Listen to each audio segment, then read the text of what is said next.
With the NBA Draft Combine a distant memory, team workouts and pro days in full swing and the season complete, it's time for an updated set of prospect rankings.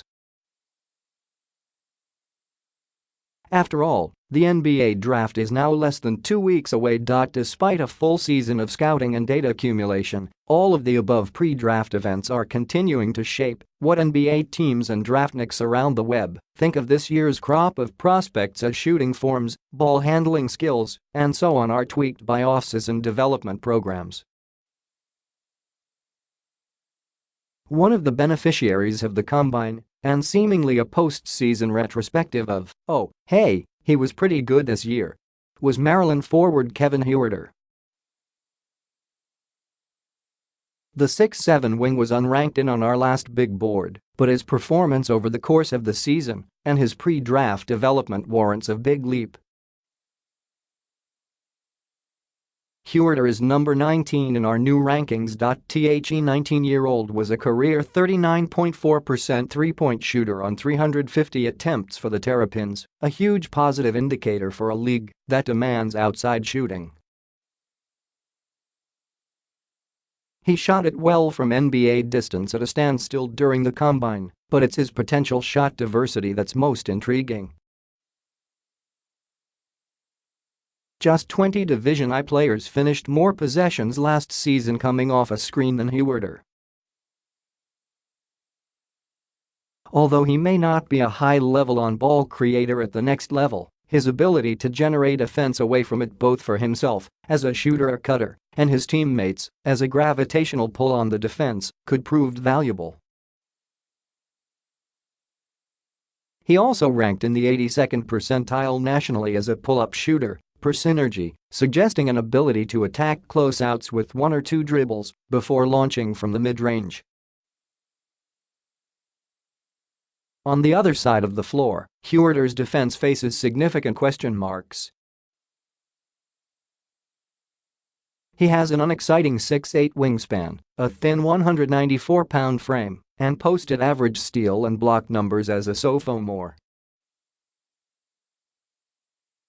While he's a plus IQ player, he'll need to add strength and physicality to be a stronger individual defender. Given most NBA teams are still searching for quality wings to fill out their ranks, the Maryland sophomore's success as a shooter will justify a likely first-round selection on draft night despite the defensive concerns.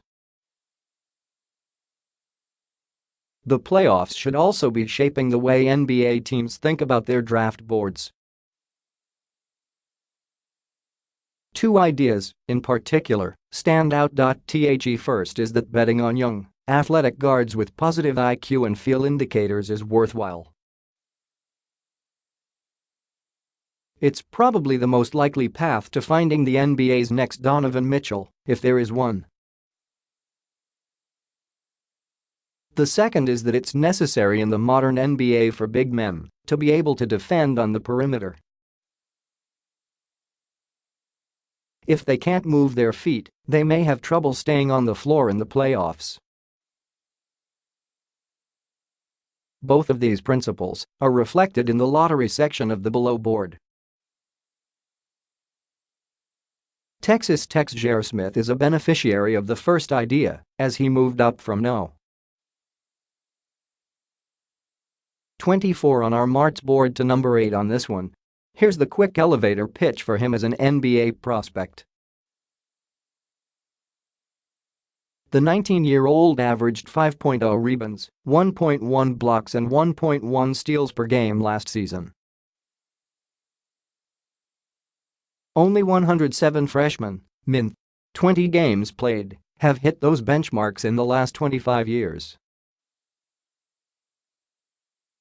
Just 10 of them were 6'5" or shorter.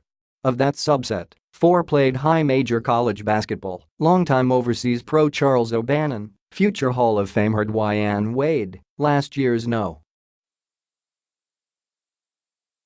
1 pick Markelle Fultz and Smith. Prior research from Lane Vachereau, a current analyst for the Nuggets, suggests certain statistical areas, namely rebounding, steals and blocks are things prospects are unlikely to suddenly get better at in the NBA, so prospects who are good at those things theoretically should have more upside as they're more likely to improve at their other skills than high-scoring prospects are to get better at rebounding, stealing and blocking. Mitchell attempted threes at a higher rate than Smith and also had more on-ball creation opportunities, but the player fans saw on the floor for the Jazz this season came a long way in 2 years.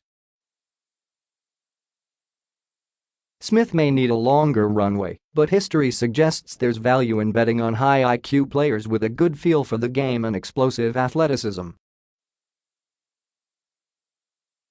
Not many 6'4" guys can do this. The playoffs are also suggestive about the types of prospects NBA teams should be skeptical of. In the past, non-shooters have been frozen out of playoff games, for example. This year, the lessons came in the frontcourt as traditionally excellent big men like Rudy Gobert and Clint Capella struggled to keep up defensively on the perimeter. That's why this board is less high on players like Mohamed Bamba, number 11, and Wendell Carter Jr. Number 12. Although both players possess potentially elite skill sets, for Bamba, rim protection, and for Carter, offensive versatility, they are each questionable perimeter defenders in switching situations. Bamba's length can make up for getting beat on occasion, which is why he rates out higher here. Carter, on the other hand, struggled so much in ball screen situations, as did his teammates, as a freshman, that Duke switched to a zone defense midway through the season. Since both players possess useful skill sets in other areas, there's a reasonable chance the below projections could be proven wrong, but the direction of the modern NBA suggests a need for big men who are more comfortable defending on the perimeter and a preference for guards over bigs offensively, hence a lower than expected rating for the two of them.